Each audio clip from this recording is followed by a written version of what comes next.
Saya Nina, yang bekerja sebagai sekretaris desa di Desa Harapan. Sejak bulan Juli, saya mendapat mandat menjadi salah satu anggota tim penyusun rencana kerja pemerintah atau RKP Desa untuk tahun depan. Tim penyusun RKP Desa Harapan ini beranggotakan 11 orang. Di tim ini, selain saya yang mewakili perangkat desa, ada teman-teman lain dari tokoh masyarakat, anggota PKK, Karang Taruna, kelompok perempuan lainnya, dan sejumlah elemen masyarakat desa. Awalnya, saya belum tahu apa itu RKP Desa. Setelah membaca Undang-Undang Nomor 6 Tahun 2014 tentang desa dan mendapatkan penjelasan dari Kepala Desa selaku pembina tim penyusun RKP Desa, saya menjadi paham.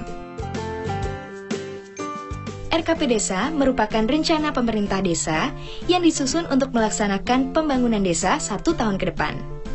Ini termasuk perencanaan pembangunan untuk meningkatkan fasilitas kesehatan, pendidikan, pertanian, pengelolaan lingkungan hidup dan sumber daya alam, serta perekonomian guna meningkatkan kualitas hidup masyarakat di desa.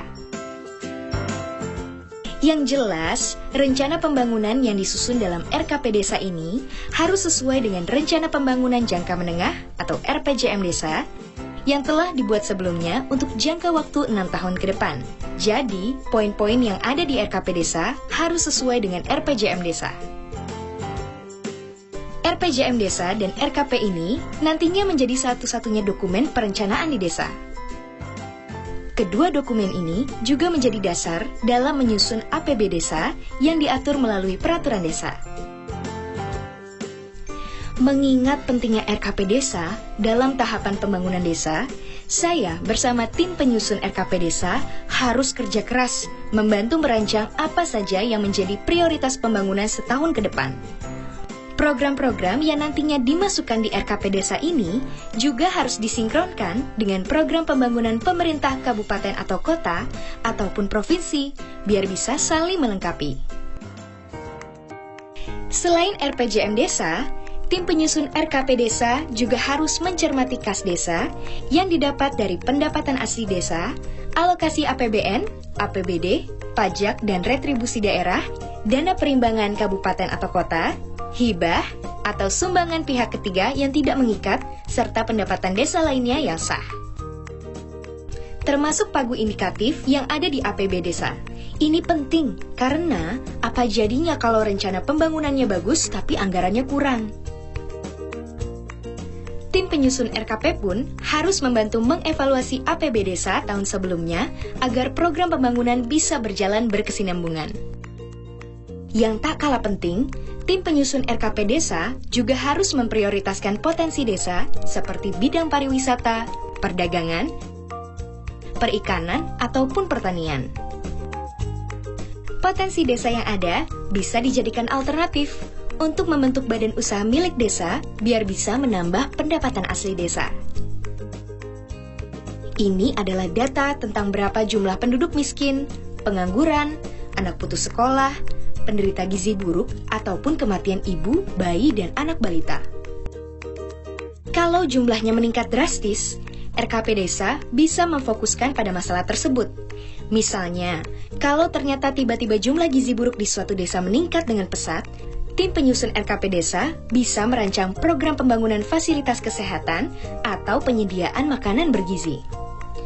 Walaupun di dalam RPJM Desa tidak ada, program tersebut bisa dimasukkan dalam RKP Desa karena masuk dalam kategori rawan dan butuh penanganan secara cepat. Memasuki bulan Agustus, RKP Desa selesai disusun dan tinggal disosialisasikan melalui musyawarah yang melibatkan masyarakat desa, Badan Permusyawaratan Desa atau BPD, pemerintah kecamatan, kabupaten atau kota, dan provinsi, serta kepala desa dan perangkat desa. Saya bersama tim penyusun RKP Desa bertugas membantu memfasilitasi pihak-pihak terkait tersebut untuk melakukan musyawarah desa ini. Di forum musyawarah desa ini, RKP Desa dibahas. Program pembangunan desa mana yang perlu dilaksanakan tahun depan dan mana yang bisa dilakukan tahun depannya lagi. Setelah dimusyawarahkan, bulan September, RKP Desa dituangkan menjadi rancangan peraturan desa tentang RKP Desa.